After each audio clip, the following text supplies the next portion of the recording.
Nah, adapun mukjizat sendiri ini suatu perkara di luar kebiasaan manusia umumnya. Nah, biasanya itu terjadi ketika ada satu kejadian, entah pertentangan dari satu kaum, ya, dan dinamakan mukjizat itu untuk melemahkan manusia yang menentang kekuasaan Allah Subhanahu wa taala. Nah, sedangkan mukjizat Nabi sallallahu alaihi wasallam ini sebagaimana yang dicontohkan membelah bulan itu bisa dikatakan mukjizat yang bisa memadamkan mukjizat yang pernah terjadi di zaman Nabi terdahulu. Sebab kenapa?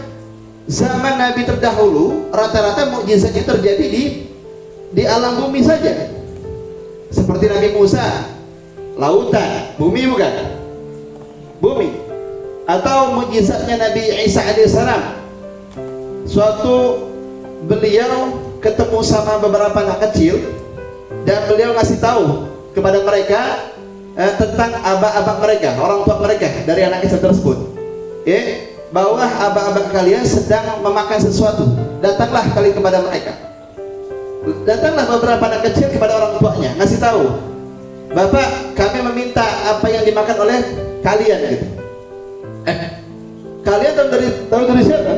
Kami tahu dari Nabi Isa alaihissalam. Oh, lantas orang tua mereka takut kalau si anak-anak ini berkawan sama Nabi Isa alaihissalam. Oleh sebab itu orang tua mereka mengurung itu anak-anak di sebuah tempat, sebuah rumah, ya, kecil itu. Lantas datanglah Nabi Isa kepada rumah tersebut, ketemu sama orang tua mereka. Apakah di tempat ini ada anak kecil kalian? Kata orang tua mereka, enggak, di dalam ini enggak ada anak kecil, enggak ada anak kami di sini. Yang ada cuma babi sama monyet gitu.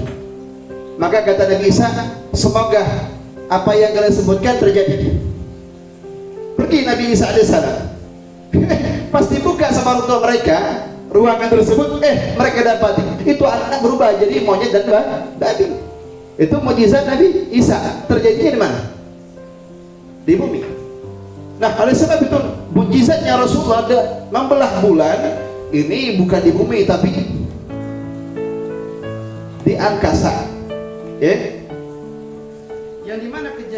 Yang dimana terjadi pembelahan bumi ini sebab suatu itu ahlu Makkah, 5 tahun sebelum Rasulullah hijrah ke Madinah, ahlu Makkah ini meminta Rasul menunjukkan satu tanda kekuasaan Allah Subhanahu wa taala. Kalau memang Anda sebagai utusan Allah taala, utusan Tuhan. Maka Rasulullah membuktikan itu. Dibuktikan, diperlihatkan, dibelah sampai terbelah dua. Kata Ibn Mas'ud, sebagian ada di belakang jabal, gunung, satu tampak. Sampai kata Rasulullah, ishhad, perhatikan oleh kalian, lihat oleh kalian, kepada kaum Quraisy, kafir Quraisy. Apa kata mereka? Wah, hadza sihrun mustamirun. Ini merupakan sihir yang terus menerus. Saharana Muhammad sihir kita, kata mereka. Sudah ditampakkan kebenarannya masih dikatakan sihir. Lantas Rasul katakan kepada Sayyidina Abu Bakar, ya Abu Bakar, perhati kalau kalian. Ya, kalau Abu Bakar ya menerima, dia iman. Ibn Mas'ud iman. Tapi orang musyrik enggak mengimani. Sampai kata di Al-Qur'an mengatakan apa? Wa iyyaru ayatan yuridu wa yakulu sihrun mustamirun. Ketika ditampakkan satu tanda tentang keajaiban terbelahnya bulan, maka mereka yuridu. Mereka apa? Menentangnya. Wa yakulu sihrun mustamirun. Dan mereka berkata ini sihir yang terus menerus yang datangnya dari Nabi Muhammad SAW. Ini juga termasuk nih pelajarannya adalah nih, kalau kita sudah minta dalil dari seorang guru, seorang kiai, seorang ustadz terkait suatu masalah, ketemu dalilnya, kebenarannya, jangan ditentang lagi. Ini nanya tentang hukum riba, jelas riba haram, tapi masih kekeh aja. Padahal telah datang kebenaran tentang ayat tersebut, ancaman tersebut, masih aja mencari dalil supaya benar beriba. Dengan dalil dia butuh akan keadaan tersebut itu. Nah, jadi kalau sudah datang kebenaran, ya sudah, sami'na wa ta'na. Jangan sampai nih kita termasuk golongan sebagian kaum musyrikin tadi. Mereka minta bukti, setelah ditampakkan bukti mereka mengingkari. Ini gimana namanya nih?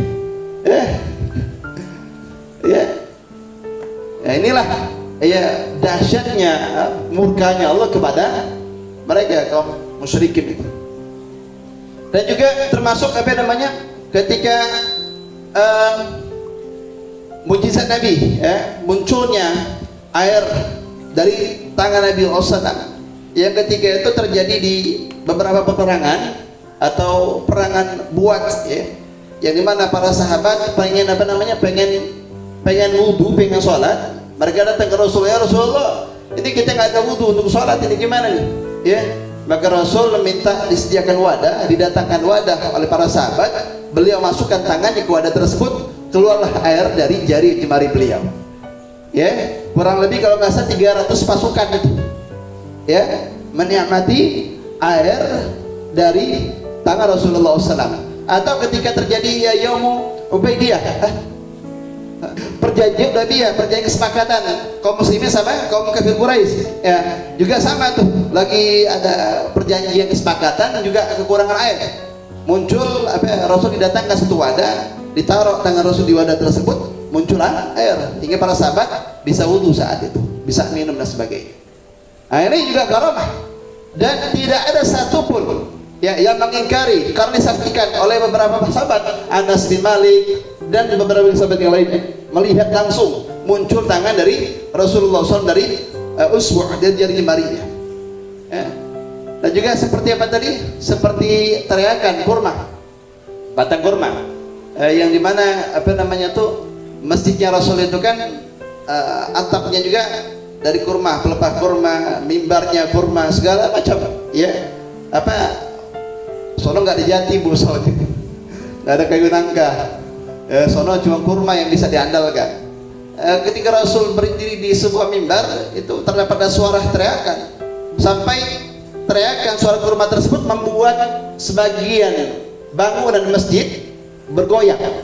Dan para sahabat semakin mendengar teriakan suara jeritan kurma tersebut, sebagian sahabat menangis, karena bukan hanya teriak, rintihan, ya, apa namanya, rintihan, apa, kerinduan sama Nabi Muhammad SAW dan rasa takut ketika jauh dari Nabi SAW, sehingga sebagian sahabat ikut nangis. Sampai ditentukan oleh Nabi Muhammad SAW, diperhatikan ini suara dari mana ini, diperhatiin, ketemu suaranya nih dari salah satu pohon kurma yang ada di sekitar itu.